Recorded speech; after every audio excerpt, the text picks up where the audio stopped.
Emergency Meteorologist Tim Root with your KLEK 102.5 forecast. Clouds, showers, and thunderstorms today, tonight, and Saturday, probably into Sunday as well. And into the weekend, there might be some isolated flash flooding. The temperatures will be about 82 to 88 today, 70 to 75 tonight, and upper 70s and low 80s over the weekend with those showers and thunderstorms in the forecast. We'll keep you updated.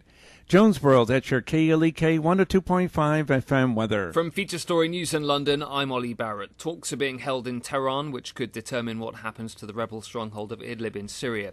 British Airways has apologised after a breach of its security systems compromised details of customers from around 380,000 transactions. The leaders of Serbia and Kosovo are attending meetings in Brussels where there's talk of a potential land swap, and former UK Foreign Secretary Boris Johnson and his wife Marina Wheeler have confirmed they'll be divorcing after 25 years of marriage.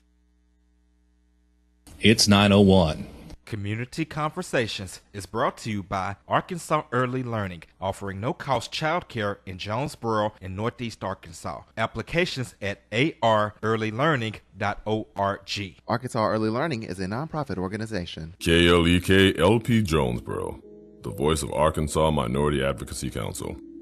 It's now time for Community Conversations, a program focusing on the people working to make the Jonesboro community a better place, while offering viewpoints from all sides of the issues. The views expressed in this program are those of the participants and do not necessarily reflect the views of KLEK 102.5 FM, the voice of Arkansas Minority Advocacy Council, or our underwriters or sponsors. Good morning, everyone, and happy Friday to you.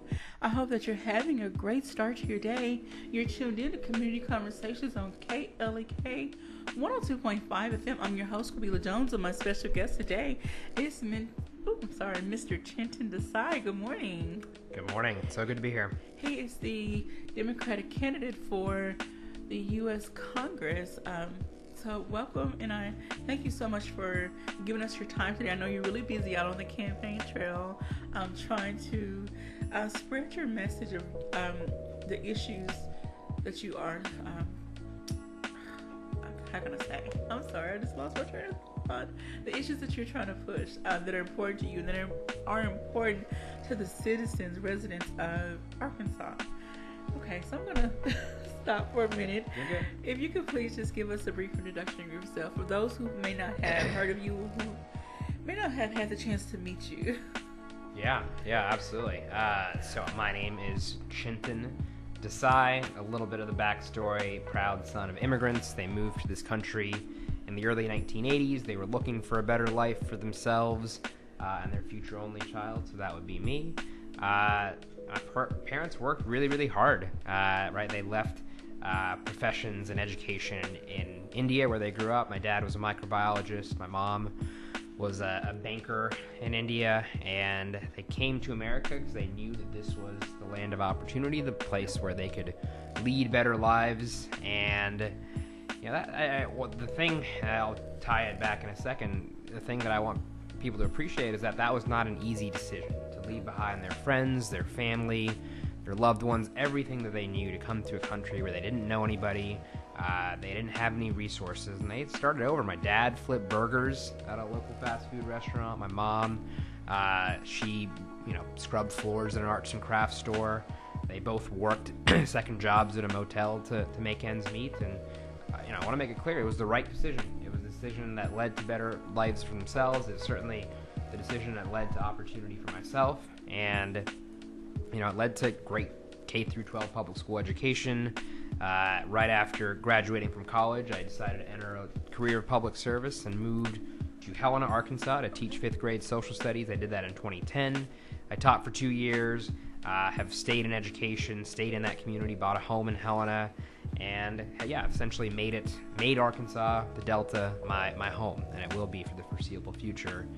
What I've noticed, what I've seen now in the time that I've been here, almost a decade, is that there are too many Arkansans who feel like, that they have a similar dilemma to my parents. They feel like they have to leave Arkansas to find a better life, to find economic opportunity, to find jobs. I talk to young people. I've been on A-State's campus quite a bit. I was just talking to a class there yesterday. Okay. Kids are not sure that they want to stay in Arkansas because they're not sure they're going to have the jobs and opportunity they need. There are seniors whose families are moving away from Arkansas because they're trying to find a better life. And to me, this is all, there are underlying issues here. If we invested a little more in education, if we invested in a strong social safety net, if we invested in infrastructure, these are the kind of things that could lead to more opportunity, to more people actually staying in Arkansas. And to tie it all back together, with all things being equal, people would probably rather stay where they grew up. They would rather stay at home, right? And there's a lot of value to that. But if there's not opportunity there, then that makes it very, very difficult. I can totally understand that, and we want to change the narrative of what the rest of the country thinks of the rest of the United States thinks of Arkansas. Some people see it as the southern poor state, not much here but farming and just not a lot to offer, but there's a lot of valuable resources right here in Arkansas. And whoever gets in the position that you're running for, I hope that they fight hard for us, because I know personally I don't want to leave Arkansas. I actually like it here. I grew up here since 1980. I've been an Arkansas resident, so I want to stay here and I want to raise my child here and hopefully grandchildren one day. Yeah. But I hope that whoever gets in the position that you're running for, even if it's you, that you do fight for the needs and desires and concerns of the residents of this state. And to illustrate that, to be, I'm an Arkansan by choice. Like, I'd rather live here than where I grew up, and so I think, yes, that's very much the heart of what I'm doing and why I'm here.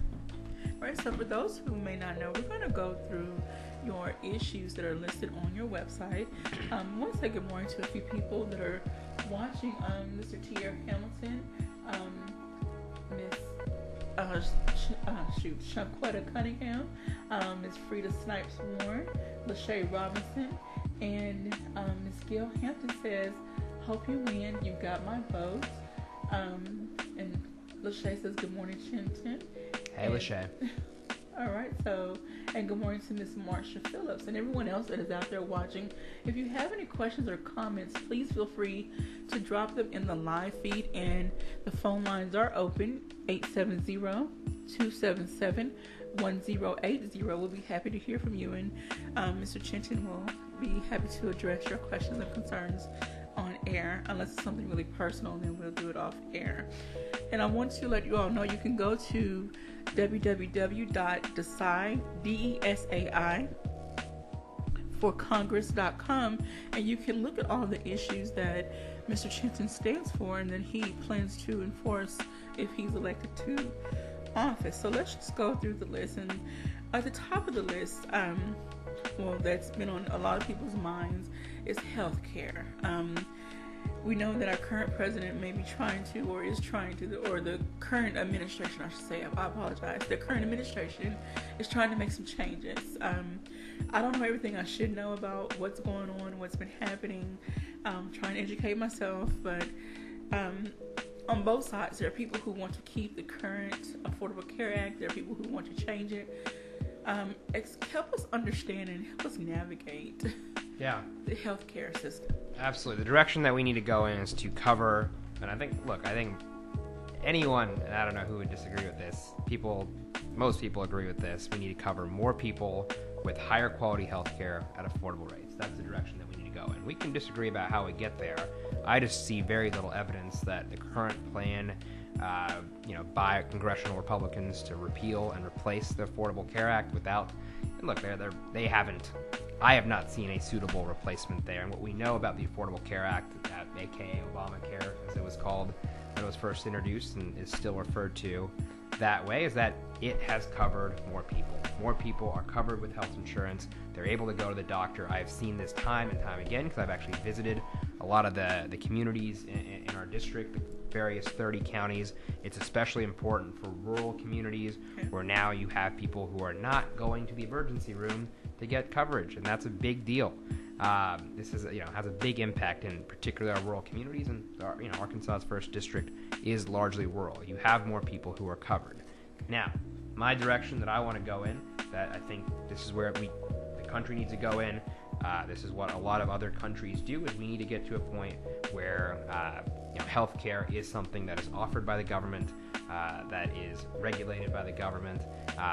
That's something that could eventually reduce costs and then obviously cover more people. Okay. I think the intervening step to get there, because I appreciate that none of these things happen overnight, that Okay. you have to work with people, you have to talk to a lot of individuals and get them on board, and change, as we saw during President Obama's presidency, is incremental. It's not overnight. But the intervening step to me, and I honestly think this is something that should have been included in the Affordable Care Act, we just couldn't get it done, but to me it is introducing a public option. So Okay. we have healthcare that's run by the government. It's called Medicare. It works pretty well. I know people who are over 65 who are on it like that healthcare. It works for them. They're covered. They get good healthcare. If we protected Medicare, expanded it, and introduced it as an option that more people could access, to me, look, that's a free market solution. You're simply adding another option. You're not getting rid of private health insurance. You can, if you want that health insurance, you could still purchase it and you could still buy it.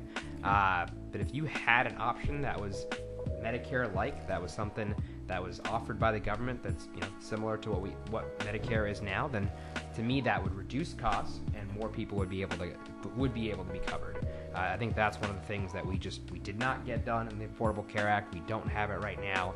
If we could get there, to me that's the first step to covering more people. And here's what I guess is that if once people choose that public option, they're probably going to like it a little bit better than private health insurance companies that are just trying to make a quick buck. And eventually we're going to get to a single-payer health system where, that is the healthcare system in our country. And by the way, that's something that does work in other countries, particularly in Europe. I don't see why the richest, most powerful country on earth, where we are, can't get that done. Alrighty. Well, thank you so much for that. But what it's going to take, though, is us that are paying for this health care, that have applied for the various options, to contact those that are representing us to make sure our voices are heard.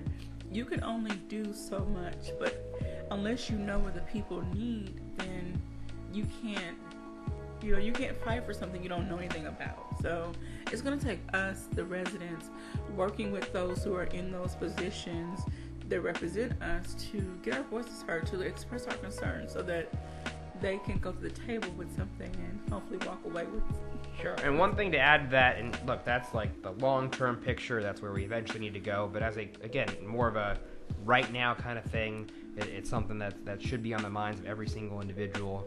If you have a pre-existing condition, or know someone that does, and by the way, what a pre-existing condition is asthma, diabetes, cancer, so a long list of things. Congressional Republicans want to take away your health care. That's been their plan, right? They want to repeal and replace the Affordable Care Act, and part of that then is if you have a pre-existing condition, which to me that's a lot of people, and especially if you know people in your network that have these things, these pre-existing conditions, Congressional Republicans want to take away that health care. That includes our current Congressman Rick Crawford, and to me that is shameful. Right. We have another Facebook question from Mrs. Shanquetta Cunningham. She says, what do you believe would be the most challenging hurdle running against an established incumbent? How are you planning to galvanize supporters? How can we help? I do plan to attend the event to be hosted by Miss Laura. Excellent. Well, yeah, good question. So the biggest hurdle, I think there's probably two big hurdles, but they're tied together. It's name ID, right? You have a congressman who's been there for 8 years, and people know at least the name, although I would argue that a lot of people haven't seen him or talked to him because he's one of the most inaccessible and no-show members of Congress that we have, but a lot of people do know the name. So that's certainly one hurdle, and I don't have nearly the name ID that he does. And then two, money, right? I don't take corporate PAC dollars. I don't have access to the same donor base as he does. I don't have Devin Nunes, a member of Congress, out in California coming to raise money for me like Congressman Crawford is, and that's happening next week, by the way, next Tuesday on A-State's campus. So I don't have those things, and in order to reach as many voters as possible, there are 700,000 people in this district, 17,000 square miles. We border 4 U.S. states. It's a very large district, very rural district. In order to reach as many people as possible, it does take resources. Now, Are we the campaign that's going to raise hundreds of thousands of dollars? No, we're not. I am proud of the fundraising that we've done. I think that is an indicator of the support that we've had, that we're going to clear $100,000 raised, which I am proud of, coming from the roots that I have, coming from a Rolodex that's not very big, that has a bunch of money contacts there. So I'm proud of that, but there's certainly a disadvantage here. Congressman Crawford has about $400,000 plus in the bank, and we're probably not even going to raise that much. So that's a barrier as well. In terms of how you can help, look, I talk about it all the time. There are 4 things, and the one, it's the thing that I never want to take for granted. First and foremost, I hope you are registered to vote. I hope you are planning on voting. And if you like what you see and hear, I hope I can earn your vote. That's number 1. Okay. The other 3 things, they all start with M. So try to make it easy for people to remember. 1, messaging. So right now, if we're live on KLEK right now, and you're watching this, and you, again, like what you hear, you like what you see so far, messaging is literally telling people in your own network that, hey, there's this candidate for Congress that I like. You should know about him and you should vote for him. And so the very easy thing to do would be literally to click share right now. And that helps you all out too, so that's good. But that helps me out. That helps with that name ID when you share content from us, when you share our website, when you email people. It's always also good just to talk to your own people. Everyone has their own Rolodex of people. And you probably have people in there that you're not sure if they're going to vote. You're not sure who they're going to vote for. And if you give them a little nudge, that would be very helpful. So that's 1, messaging. 2, mobilization. We have a smart team. I'm very proud of them. They know exactly how many hours we need to work, how many people we need to reach, how many doors we need to knock, how many phone calls we need to make to win this election. What we need, though, is just a little bit of help in terms of actually reaching some of those people, and that includes various activities. That's writing postcards. We're having a postcard writing party this evening at our office at 622 West Oak, number 2, 622 West Oak in Jonesboro. If you'd like to come help us write some postcards to individuals in the district, come on by. That's happening this evening. You can help us knock on doors. You can help us make phone calls. We can literally set you up to make phone calls from the comfort of your own home. There are 700,000 people in the district. In an ideal world, I would literally shake each and every person's hand. Unfortunately, that is pretty tough. So if you're willing to give us a couple hours a week, go to our website. It's desaiforcongress.com and sign up to volunteer. And then someone from our team will, reach out to you very quickly to get you set up to volunteer. And then lastly, it is always the awkward ask. Voting, messaging, mobilization, and the last M is money. We talked about the discrepancy in resources that we have. We need to be able to reach as many people as possible. That's mailers, that's getting on TV. Those are things that take resources. So if you're willing to help us with resources, you can also visit our website, desaiforcongress.com. There's a button to donate there. And look, we're not the campaign that's going to raise hundreds of thousands of dollars, but if you're willing to chip in, $25, we drive around in a Prius. That's our vehicle, a fuel-efficient vehicle that we drive around the 1st District. $25 gets us a tank of gas, so you can help us out in those ways. All right. Well, you've heard how you can support Mr. Desai. And again, I put the website link into the live feed so you can click on that. You can follow along with the conversation and add your own questions. You can follow along with by reading the issues that he stands for and things that he hopes to accomplish if he's elected to office. I don't want to get too deep into another topic, but we're going to touch on some other topics. Sure. Because we're going to get ready for a break here in about 3 minutes. But other issues on the list are economic opportunity and stability, which you have touched on, concerning individuals leaving Arkansas to search for those opportunities. We want to create, hopefully you or whoever else wins this seat can create those opportunities right here in Arkansas, so people don't have to uproot their families and their lives and move somewhere else. High quality education, that's been a topic that's been discussed a lot lately. We want to see our children get the best education possible. I know for myself, as a parent, there's some things that I saw not the whole school system is not bad. I'm not gonna, please no one come for me on that. But there are some things that can be adjusted to meet the needs of all the children. Yeah. And making college affordable. That's another thing. While we want them to get that great secondary education, we want them to have a really great post-secondary education as well. We want them to go to a college that's going to give them the tools, equip them with the tools they need to be successful individuals. And by the way, and I get college might not be for everyone, so that includes career, technical, vocational training. I think it's that's a broad term to me. So I apologize. So whatever your choice is after high school, technical school. Like I also went to a technical school. I have a license to do now. So college, I wanted to go to college at first.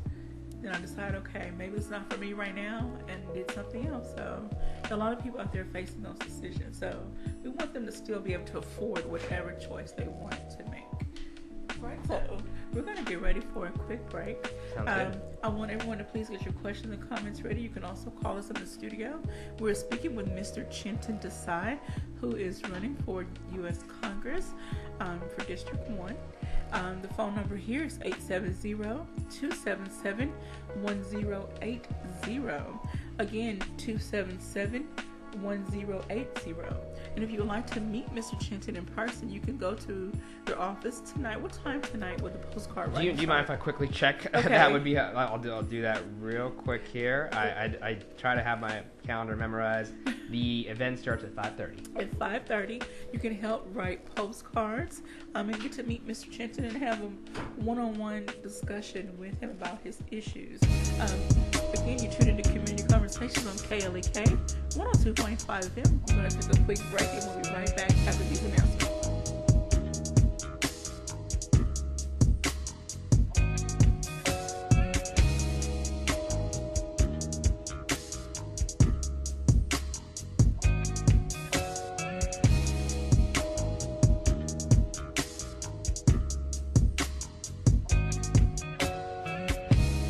You're listening to Community Conversations on KLEK 102.5 FM. We'll be right back.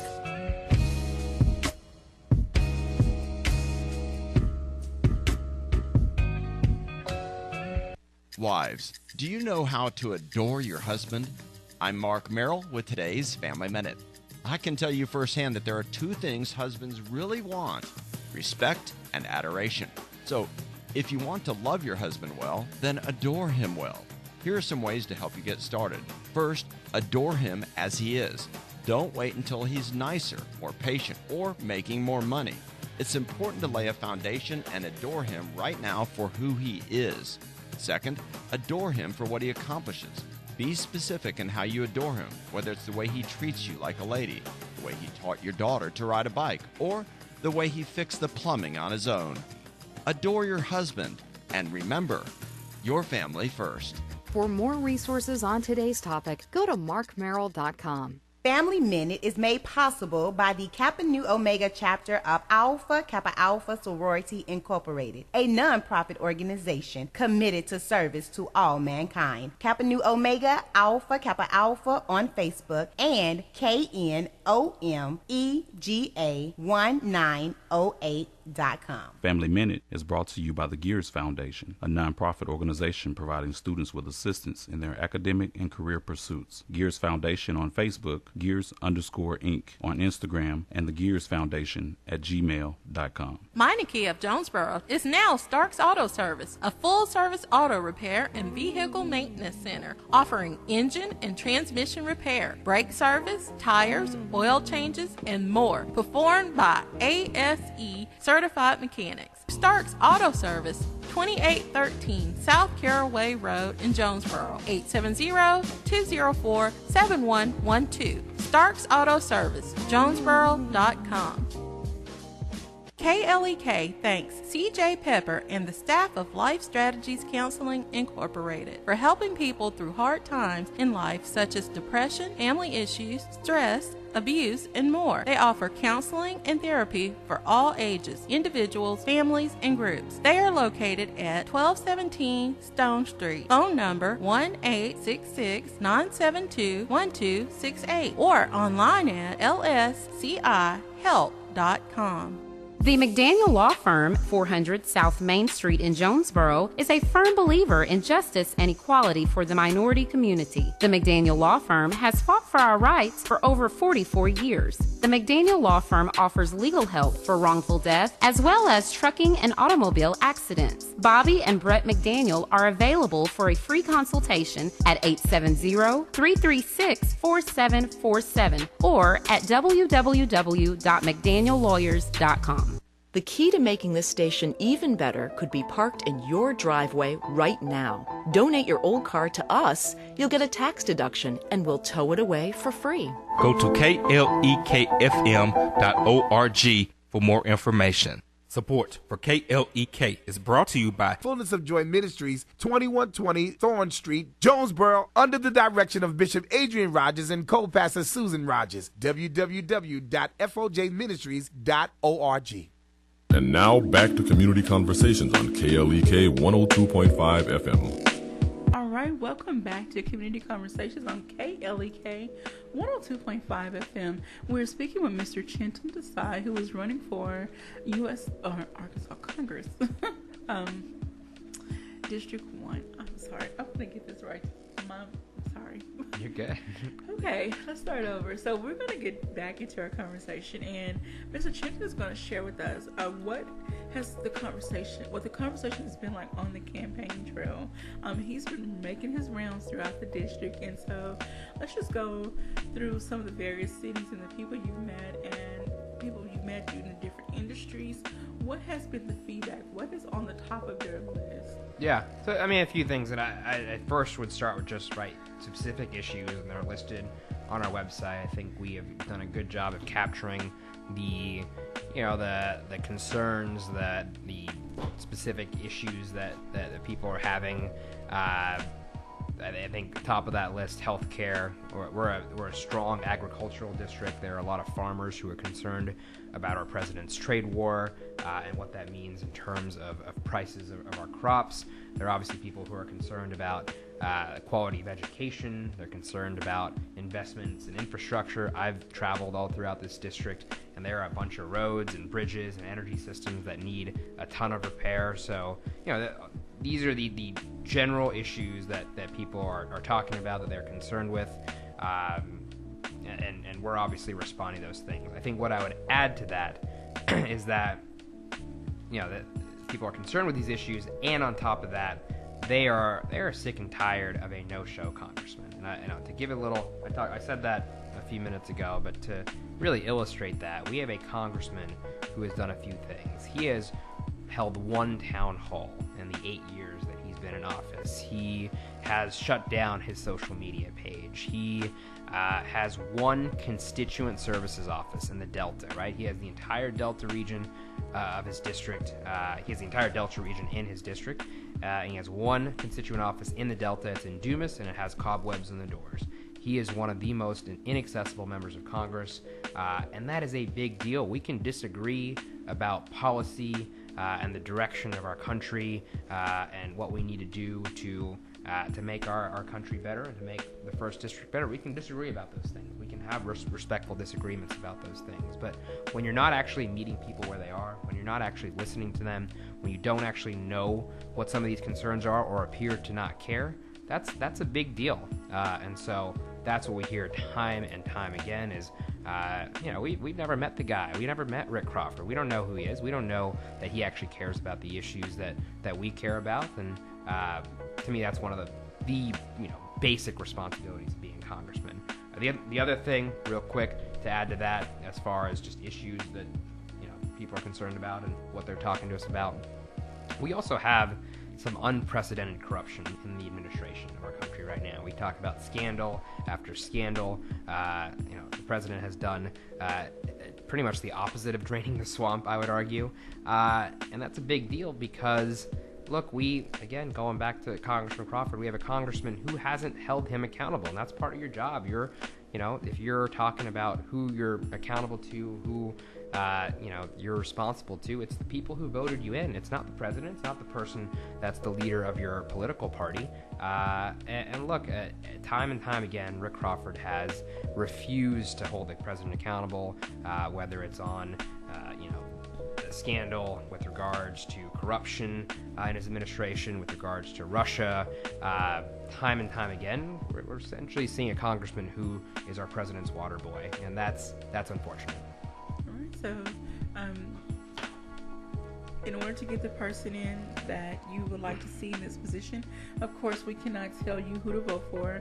And I didn't give the disclaimer beforehand. Kelly Kay, bottom line, we did not pay for this. We did not receive any compensation for this interview. The thoughts and views expressed here are those of the participant and not those of Kaylee Kay and the Voice of Arkansas Minority Advocacy Council. We just provide the platform for the different candidates to come on and share their points of view, and hopefully when you get ready to vote, you can make an informed decision of who you would like in that position. The person that's going to best represent you and your family and your loved ones. We have another Facebook comment from Ms. Shanquetta Cunningham. She says, I would love to have a conversation with you about joining your campaign team. And she left her phone number, and we'll make sure you get that phone number. Sounds good. And so thank you, Ms. Shanquetta, for your input and for your comments. I hope that you can get to meet Mr. Chintan very soon. And again, if anyone else would like to meet Mr. Chintan, you can stop by his office tonight at 5:30, 622 West Oak Street. And while you're there, you can help write postcards if you would like to as well. So let's go into some of the other issues. You mentioned farming. As we know, Arkansas is known for its farming. People are concerned, as you say, with the trade agreement.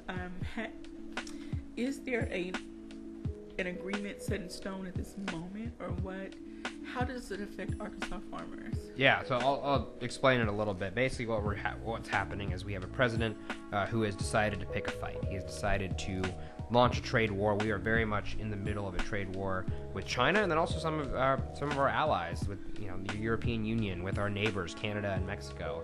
And basically what it is particularly if we're talking about with regard to China, there is a concern with some of their nefarious practices, which we acknowledge that that's something that has happened. We're talking about manipulating currencies, and we're talking about intellectual property theft. There is this desire to go after China for those practices, and I get that, and I think a lot of people get maybe some of the reason for doing this, but the disagreement here is that this is the absolute wrong way to go about it. We're placing tariffs on Chinese goods, and guess what? When that happens, other countries don't just fall over and say, yeah, okay, whatever you want to do. Like they fight back, and China is in a particularly good position to fight back, and so they've placed tariffs on our goods as well. And basically what that's led to, if we're talking about particularly the agricultural industry, we have several row crops, and to really zero in on the major one, it's soybeans. Okay. And China is the largest importer of American soybeans. And when these tariffs are placed on these goods, then guess what? China is going to go to other sources, which they have already done, for these soybeans. They're going to go to Brazil. They're going to go to other countries. And so what that's led to, I think, there's no argument that there's been these effects. There's been a reduction in prices. We've seen soybean prices hit a decade low, and that happened just in the last couple months. And then the other outcome is a ton of uncertainty, and that to me is a big deal. You don't know how a trade war is going to end. You don't know who's going to blink first. And to me, there are people who might be willing to be patient, might be willing to see how this all plays out. But to me, I don't know. I don't know that if we're talking about your own livelihood, if you're talking about how you feed your family, if you're talking about how you provide for them, I don't know that I would be willing to be so patient with something like that. And look, again, we don't know how this is going to turn out.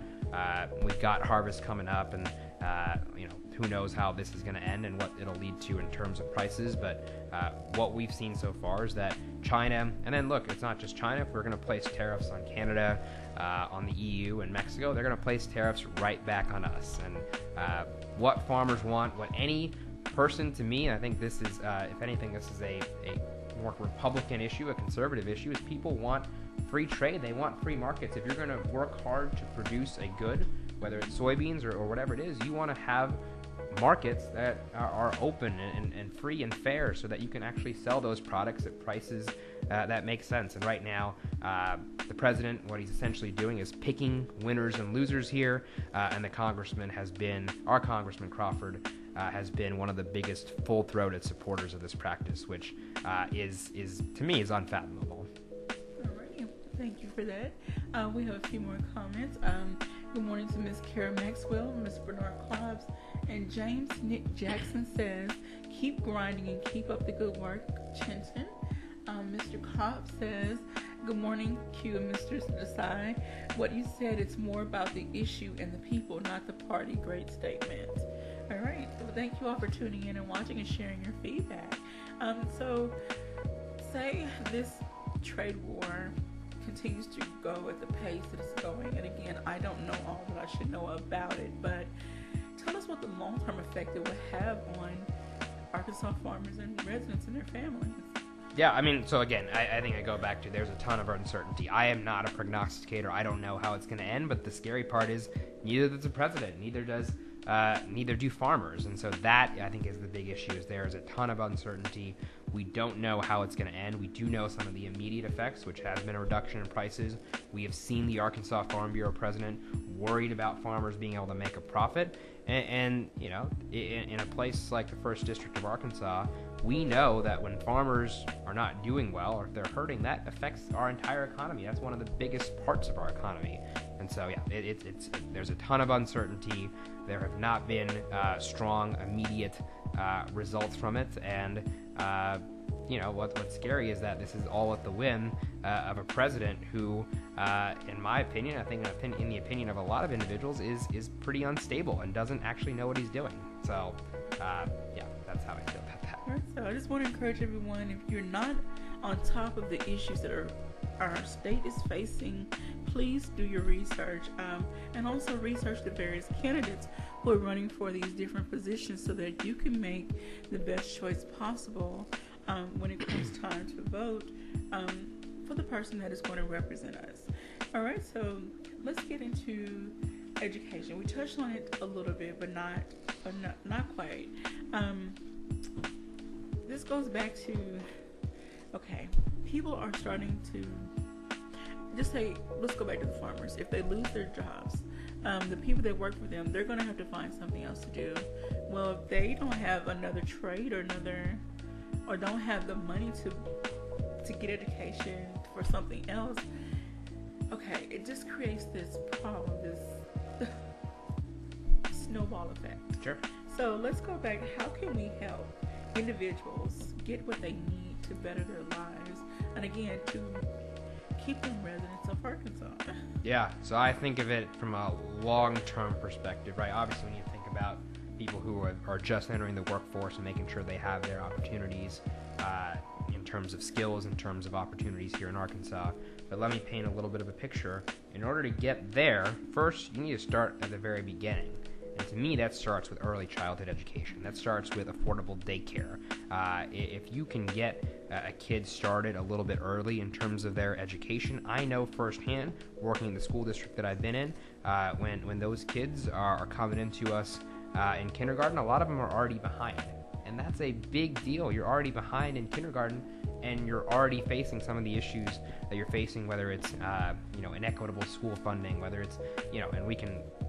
Look, I'll name it, right? If you have a particular color of skin, that's going to be something that's going to be to your detriment in terms of, how your life plays out. So if we made the investment in terms of early childhood education, making sure that we have affordable daycare, then you have those caregivers, those parents that are freed up to be a little bit more productive. You have those children who are getting a head start and then they get into school, and then let's actually make sure that they're getting a great education when they get there. And to me, that's a few things. That's first, training, supporting, and paying teachers what they're worth, right? Like, Arkansas is 39th in the country in terms of teacher pay. To me, that is unacceptable. We need to make Arkansas one of the best places, if not the best place in the country, to be a teacher. So how do we do that? We use Title I funds. There is federal funding available here that we could redirect, that we could increase to start teachers, and in my opinion, start teachers at $50,000 per year. And what that means and what that impact would be is, again, I've seen this firsthand from my peers, the colleagues that I've worked with. Too many teachers are leaving the profession too early, right? And it takes know firsthand, it takes 3-4 years to become a good teacher. But if you don't feel like you are respected, you don't feel like you're being paid what you're worth, you don't feel like you're being valued, then you're going to leave the profession. And that is to the detriment of our kids who are going to those schools. They're not getting the teachers they deserve. So I think that's an aspect of it. We need to be providing, and I'll make this point, right? We're expecting schools to be much more than maybe what they were originally intended. Like, it's not just about, delivering content, kids get that education and then they do what they need to do. We're essentially treating schools like places where, these teachers are parents, like they are their counselors, like, they are sort of everything to these kids. And, we don't fund the schools appropriately to do that. And to me, one of the biggest gaps there is mental health funding, right? You don't have dedicated counselors, high-quality counselors in every school, and that's a big deal because then you have kids that aren't, they're not actually fully focused and able to learn when they are in the classroom. There's so many things. There's mental health services. To me, you need to be providing every child, regardless of income, breakfast and lunch at school, because again, if you're going to expect them to be there and you're going to expect them to spend the most of their day there, then you're introducing issues in terms of if the kids can't pay for lunch, then are they going to go hungry in class and you're going to expect them to learn? Like, that to me is ridiculous. So that's K through 12. Then after that, you do have to make the proper investments in terms of post-secondary education, as we've discussed. To me, that is making college more affordable. We have a plan to basically make in-state college tuition for any family making under $125,000 a year, or under $125,000 a year, to make that college tuition for in-state colleges free. That is the right shift in priorities. That is where we need to go. And then on top of that, again, I know this from firsthand experience because I've only recently paid off these loans. We have student loan companies that are profiting off of these students that have high interest rates. We need to allow students to restructure, refinance their student loan debt. There ought to be more subsidized government student loans so that, again, we don't have these companies that are profiting off of kids just trying to better their lives. And then lastly, we talked about it, college is not, traditional four-year college might not be for everyone. So then expand the Perkins Act. That's a piece of federal legislation that deals with vocational, career, technical training. Let's make sure that kids are getting a trade, a specific skill, if they might not be going to a four-year college, so that they can actually apply those skills, and hopefully right here in Arkansas. I know that if your HVAC goes out on the 4th of July, you're going to pay that HVAC person whatever it is that they want to fix that AC. So let's give people the skills they need. To me, again, I'm painting that picture from early childhood, get them started earlier, and then make sure they're supported all the way through to when they're about to enter the workforce. All right. You tuned in to Community Conversations on KLEK 102.5 FM. We're speaking with Mr. Chintan Desai. We have some more Facebook comments. I want to say good morning to Mr. Is it Deepak? Yeah, I think it's my dad. Okay. Desai, thank you for tuning in. And Kara Maxwell says, how can we keep school nurses updated on pediatric care in the public school system? And just to give a little more background to that, her children have certain health issues, and oftentimes she has to go to the school, has to have these round and round conversations about what her children need, as do many other parents. And so, what can we do to help make sure those nurses are up to date on current diseases, conditions, and what the children need to keep the parents from always coming up missing work and whatever? First, I would acknowledge, and you said it was Kara? Kara. I mean, that must be incredibly frustrating, and again, it goes back to what we have expected schools to become, because kids are spending so much time there, and because of the burden that we're placing, again, on teachers, administrators, different ancillary staff at schools. They are, your health system. They are your mental health system, and in addition to just the place where kids get an education. And to me, it goes right back to investment, and it goes right back into resources. I'm, in that certain case, I get the frustration there. I don't know if I would immediately put the fault on the school or put the fault on that particular nurse. I'll be honest, I don't know what their specific regulations are in terms of how they need to keep updated in terms of their content knowledge and making sure that they're always up to date there. But to me, I think one way to ensure that happens less frequently is making sure that there's the investment there, so that nurses, school counselors, teachers, everyone there has what they need to be able to continually improve their craft, continually to get better at what they do. And to me, again, the investment is simply not there right now. All right. Thank you so much for that. We're coming up on, she has another question or comment. She's also, my elementary school children has brought home notes asking for each parent to provide a snack for our children each day.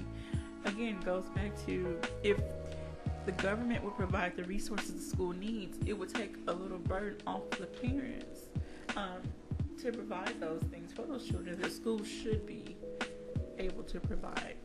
But again, they need the funding, the resources, period, to provide those things for those children. Yeah, absolutely. All right, so we're going to take a quick break. When we come back, Mr. Chintan will wrap up anything we did not cover. If you have any more questions or comments, drop them in our Facebook Live feed or call us in the studio, 870-277-1080. We'll be right back after these announcements.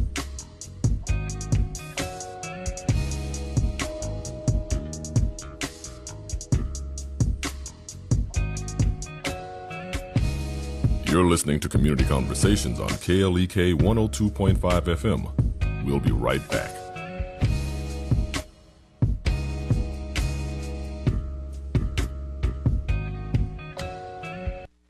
We're back with Money Matters. I'm Alfred Edmond Jr. Everyone wants to get rid of debt, but most of us don't have a clue of where we can find the money to do it. Start by identifying those things you pay for, such as hair care, mani-pedis, those in-between meal snacks that you can do for yourself, or at least do less frequently. Earmark those savings for your debts. Also, look at your tax withholding status. Changing it to increase your take-home pay can give you extra cash to apply toward your debt. If you qualify for a big tax refund every year, that's a sign that you are lending too much money to Uncle Sam during the year, money you could be using to pay down your debt. Also, be careful not to create new debt as you're paying down the old debt. For more information or for past shows, go to AURN.com. I'm Alfred Edmond Jr. for Money Matters, a product of American Urban Radio Networks. Money Matters is brought to you by the Gears Foundation, a nonprofit organization providing students with assistance in their academic and career pursuits. Gears Foundation on Facebook, Gears_Inc. on Instagram, and the Gears Foundation at gmail.com. Money Matters is brought to you by Bancorp South, offering checking, savings, loans, credit cards, and wealth management. 5 locations in Jonesboro to serve you. www.bancorpsouth.com or 870-972-9800. Are you a young woman between the ages of 18 and 29 with the desire to further your education and serve your community? If so, then you may have what it takes to become Miss KLEK. KLEK 102.5 FM will be hosting its very first Miss KLEK scholarship pageant on February 16, 2019. The theme will be Women of Empowerment. The grand prize winner will receive $1,000 toward her education at any 4-year university, community college, or trade school in the Northeast Arkansas area. Contestants must be enrolled in school for 2019 in order to be eligible to participate in competition.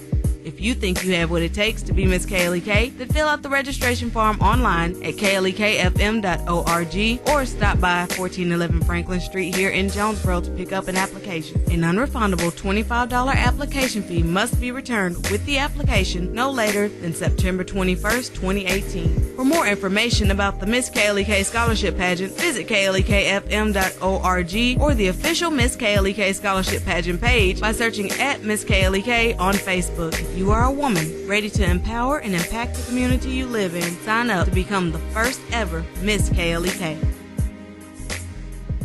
The Mu Omicron Lambda chapter of Alpha Phi Alpha Fraternity Incorporated was established on January 1st, 1977, originally serving Blytheville, Arkansas, and now serving Jonesboro, Blytheville, Osceola, Marion, and West Memphis, Arkansas. Today, the chapter continues to make an impact by focusing on Alpha's national community outreach initiatives such as My Brother's Keeper, A Voteless People is a Hopeless People, Go to High School, Go to College, Project Alpha, Boy Scouts, and the March of Dimes. The Mu Omicron Lambda chapter of Alpha Phi Alpha Fraternity Incorporated is committed to Alpha's mission of developing leaders, promoting brotherhood and academic excellence, while providing service and advocacy to the community. More information about the Mu Omicron Lambda chapter of Alpha Phi Alpha Fraternity Incorporated is available at MOL Alphas on Facebook or via email at molalphas@gmail.com. Hello, I'm Officer Jonathan Higgins of the Jonesboro Police Department. One of the best decisions I ever made was to join the Jonesboro Police Department. Since joining, I've had the pleasure to give back, protect, and serve my community. Now I want to let you know about that same opportunity. The Jonesboro Police Department will conduct testing for the patrol officers at the Valley View High School. Applications are available online at jonesboropolice.com. The Jonesboro Police Department offers a competitive salary, health, and retirement benefits, top-of-the-line training, and most importantly, the chance to make a difference in the Jonesboro community. Join me in making Jonesboro a better place. The Jonesboro Police Department is an equal opportunity employer, and women and minorities are especially encouraged to apply. More information, 870-935-5657. Applications are being accepted. Applications are available at JonesboroPolice.com.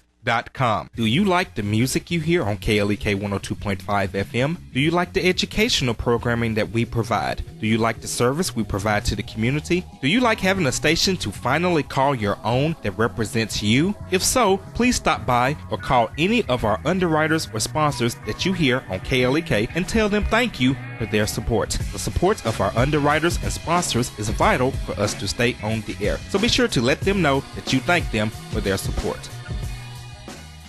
And now back to Community Conversations on KLEK 102.5 FM. All right, welcome back to Community Conversations on KLEK 102.5 FM. I'm speaking with Mr. Chintan Desai, who is the Democratic candidate for U.S. Congress, Arkansas District 1. Thank you so much for joining us today. I appreciate all of your feedback, your comments, and thank you to everyone out there who has been watching and sharing and giving your feedback and comments.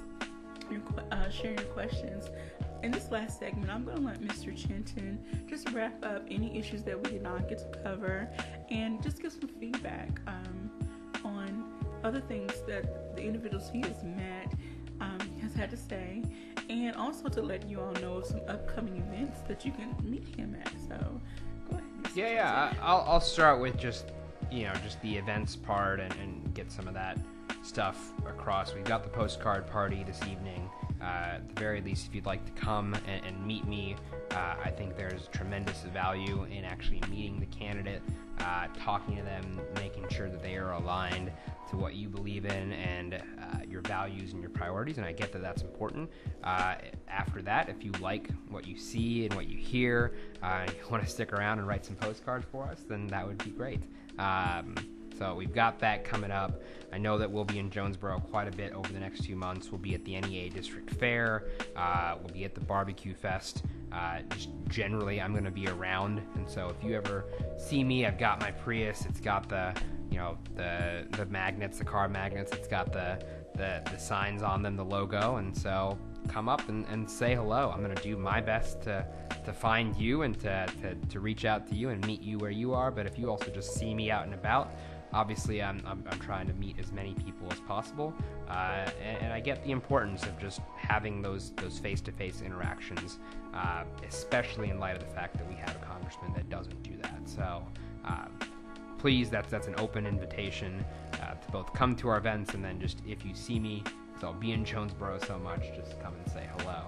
I think if to wrap up, the main invitation, and it was the first one that I had, which was to vote for me, but just to even go back a little bit, it is to vote, period, right? If you're talking about an unprecedented time in our history right now, where we're facing an administration that has corruption scandal after corruption scandal, when we're talking about the severe inequities between individuals in terms of their outcomes for education, healthcare, housing, if you're talking about people being worried about whether or not they can actually stay in Arkansas to live a good life, I mean, these are things that can change, and I get that people might feel a little distrustful about the process. They might feel like that change hasn't come soon enough, but I would argue that as long as you keep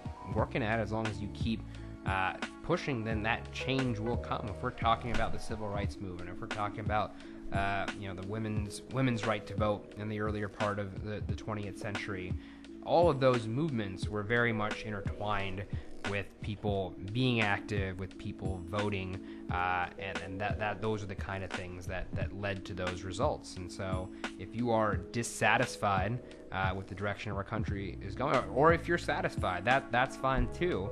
But in order to make that voice heard, in order to make sure that the direction of the country is then going in a way that you want it to, then you have to vote. And we could do a whole lot better on that part. We've looked at the numbers. If we're talking about our district in particular, if we're talking about particular counties in our district, I know that we can do a whole lot better on that. And we're going to do everything we can to make it easier for you to vote. So look out for communication from us about our Get Out the Vote plan, including rides to the polls, including whatever it is that's going to make it just a little bit easier for you, because we ultimately think that's the most important thing you can do. And so if you would like to follow up with what Mr. Chintan is doing and where he is and the issues he stands for, go to his website, www.Desai for Congress. Is it for Congress? For Congress, yep, you got it. .com, and that is DESAI. So DecideForCongress.com. And you can also follow him on Facebook. Do you have an Instagram or Twitter page? It's on the card as well. There's an Instagram page, which is Decide for Congress. The Twitter's a little bit different. It's Decide on Desai. Look, I don't know how to use it. We also have a Snapchat page or whatever, however that works. So check that out. We have definitely have the social media accounts covered. All right, so if you go to his Facebook or his website, you can find links to the other social media sites as well. You can also make donations and leave comments and questions or privately message Mr. Desai, and he will respond to you in a timely manner. So are there any final thoughts you would like to share with people? No, I hope everyone has a good weekend. Well, we want to thank you all for tuning in, and thank Mr. Desai for giving us his time. Thank you for taking the charge to run. I salute anyone who decides to run for any office, because I am not a political junkie by no means. So thank you for taking the charge to wanting to make things better for those of us here in Arkansas. So I can't tell you who to vote for, but I will encourage you all to vote. Make sure you're registered to vote as well. Go see Mr. Cave Holiday and the individuals down at the county clerk office, and they will help you get registered and get the ID, because there are some other things that are going on that may come into play. So make sure you at least have your ID as well. We don't know what's going to happen come November, what the requirements are going to officially be. So thank you everyone for tuning into Community Conversations. I hope everyone has a great Friday. I'm going to go hit my reset button, start this day over. Have a great and blessed day, everyone.